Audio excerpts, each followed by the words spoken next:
What's going on, everyone? It's the Niskel. Welcome back to Resident Evil 3 Nemesis.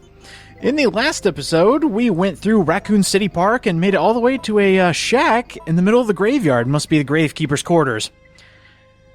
One thing you want to do before you leave this place, 1, save. So I guess there's 2 things. 1, save. 2, prepare for war. As soon as you pick up that key and leave this shack, you got a boss fight.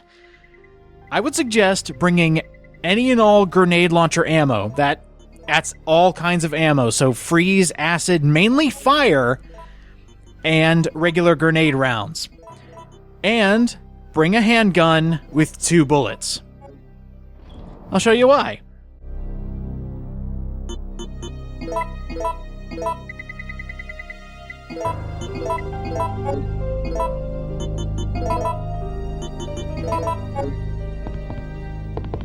This fight that's coming up is very, very difficult. I would also suggest you bring a lot of healing items if you haven't quite grasped the concept of dodging and being able to quick turn.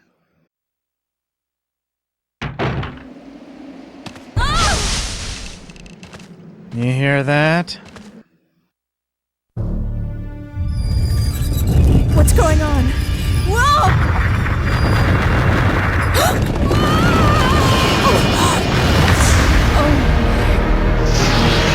What is that?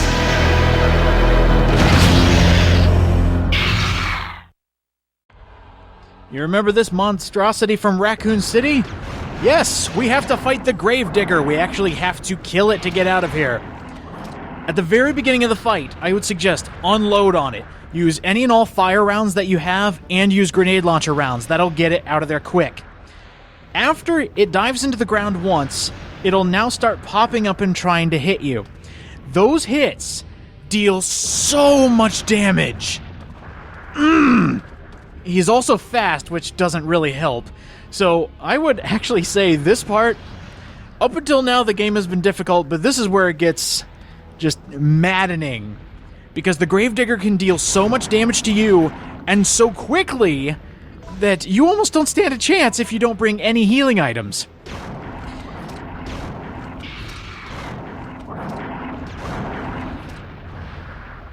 Actually, now that I think about it, fire rounds all the way. It's dealing so much damage, it's actually hitting him twice. This is a really good place to practice your dodging. So you have to kind of bait him. You need to walk a little bit forward, and then as soon as you hear him or see him, whatever, you gotta move quickly. Alright. Unearthed himself. I knew I was gonna take damage there. Oh no! No! Oh, and I panicked. Quick, reload it with grenade launcher round. We need to kill this thing faster. Oh, jeez. Ah, here we go.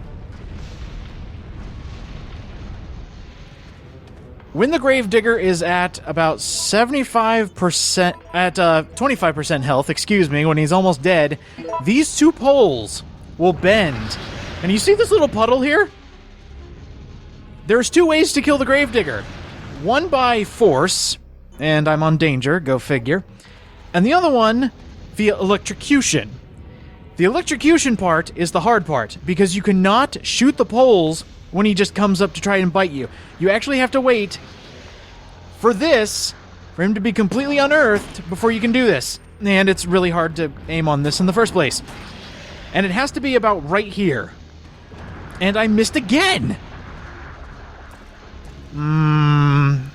This is one of the bad things about auto-aim. It won't actually auto-aim on the light poles when the Gravedigger is right in your face. Let's see if I can get him the next runaround. Just a couple dodges. One more for good measure. Oh, here he comes. Okay. Ready. There we go. That should do it. What? Why didn't that work? Oh, I'm calling bullshit on that. Oh, and go figure, it died anyway.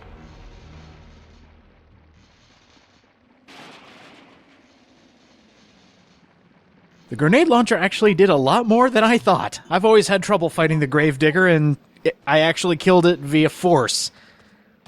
I am so calling BS on that pole not working. That should have worked. It was in the water, you actually saw it get electrocuted. That's an instant kill move if it gets shocked by the water, but it didn't work. I suppose I have a bit of a... Every time I fought Gravedigger, the second time, I guess. The first time wasn't really a fight, but the second time, it always gives me bad memories when playing through Nemesis again, because more often than not, I will always die to the Gravedigger at least one time. Half the time, it's the pole not working.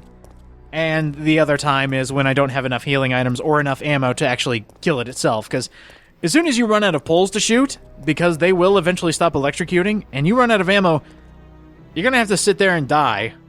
Gravedigger doesn't go away. It doesn't believe in mercy. I can't tell you how many attempts that took, but we're done! We finally beat the Gravedigger. Time to go use the park key. If you manage to last out the hunters, they should be replaced by zombies. I think the only reason these guys spawned as quickly as they did is because I actually killed the hunters.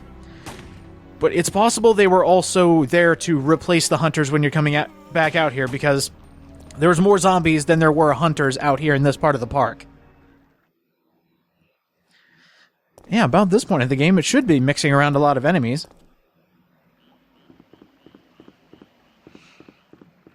And surprisingly, it doesn't. Okay, these zombies I killed here originally stayed dead. Cool. And then hunters jump out of nowhere. Ah! You're not going to believe this, and I didn't believe it when I got here, but we're almost at the final area of the game. When we go through here, we're in the final stretch. This game is so short. Like all Resident Evil games. Every Resident Evil game I've Let's Played, they are such short games.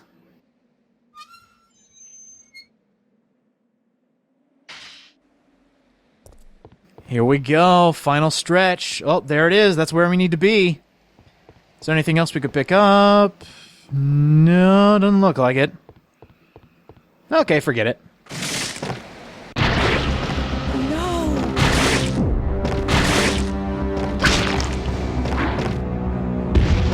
Stars. Think fast.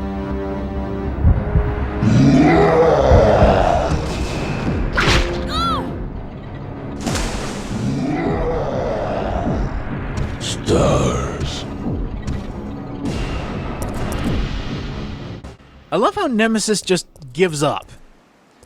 He could just as easily jump down here and smash my face with his foot. But no, he just walks along and it's like, I'll get her later. This part of the game is actually the deciding point on what ending you get. Yeah, right here. Going into this final facility decides your ending, and a bunch of different things that happen in this area.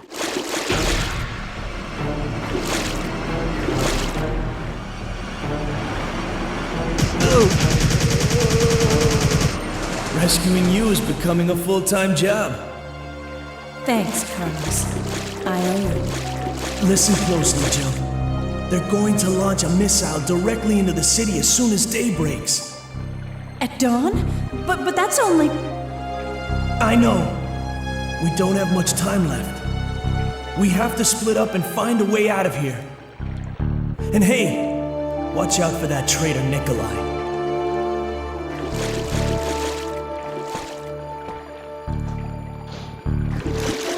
Oh, the budding love of two people who have seen each other for a grand total of an hour. And Carlos keeps leaving me. Jill, you can't keep a man in your sights. What is wrong with you, girl? But yes, depending on your choice on that Nemesis bridge, you will either meet Carlos down here in the sewers, or you will meet him in a different part of the facility. In this episode, we are actually going to be tackling the second hardest puzzle in the game. Everybody has trouble with this one. And to be honest, I don't see where you're having the trouble. I can kind of see it, because it would be agonizing. But compared to the clock puzzle, this is nothing. This is the more simplistic of the hard puzzles in any Resident Evil game. But I can still see where you get stuck. The water purification puzzle. This is a nasty one. And there's no real trick to it. I just have to show you.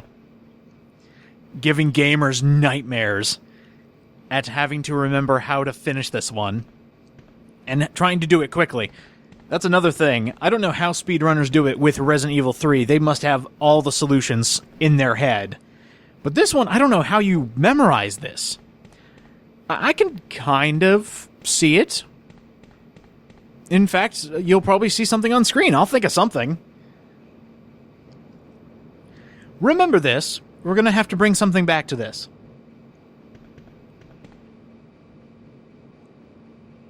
Oh, no, pollution! Call Captain Planet!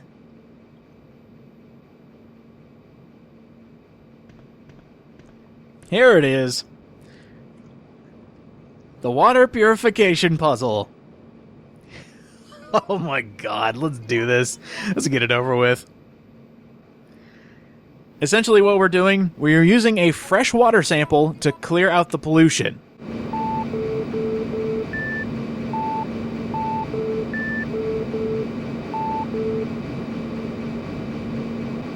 You see what we have to do yet? The top part of the puzzle, the white bars, that's the solution we need to get to. And using a combination of A line, B line, and C line, we need to move those either left or right to match the top solution. And where this gets people so many times is double checking. Let's say, for example, we're going to start with A.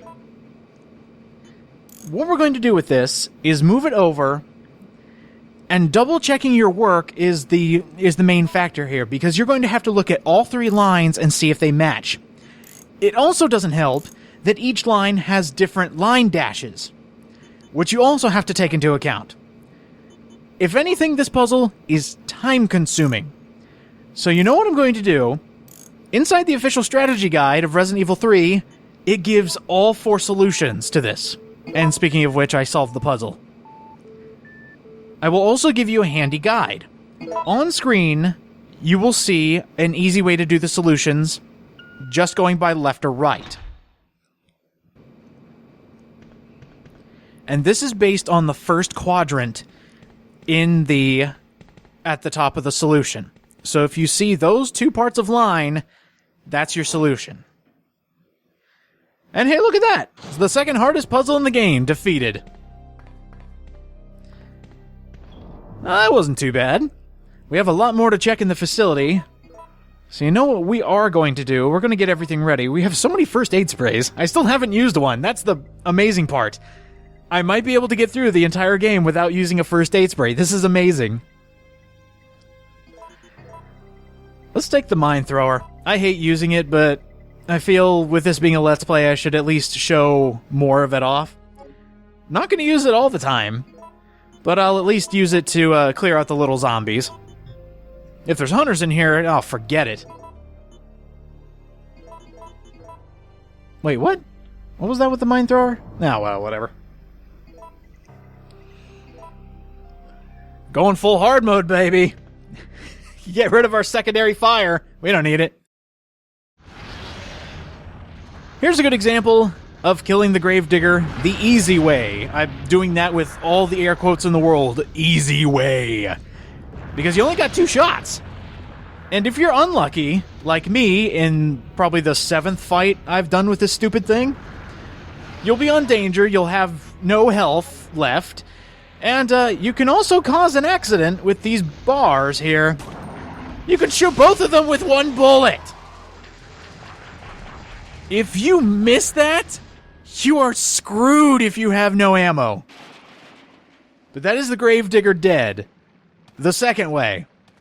That is obnoxious, and I'll just spoil it for you. This run turned out in death because the leeches in the sewer killed me.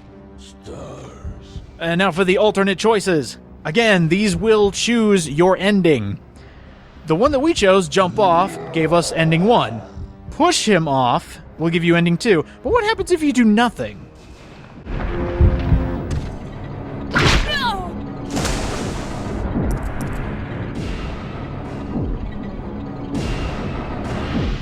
The same thing that we did, except you get so much damage dealt to you. Oh my gosh, that hurt. I was on yellow caution when I came into that. And all of a sudden I'm on danger. That whip off the bridge hurt. And last but not least, the funniest one. This will get you the other ending. I just love how this all turns out. You got big old strong Nemesis, and you got tiny Jill, and what does she do? Out of here!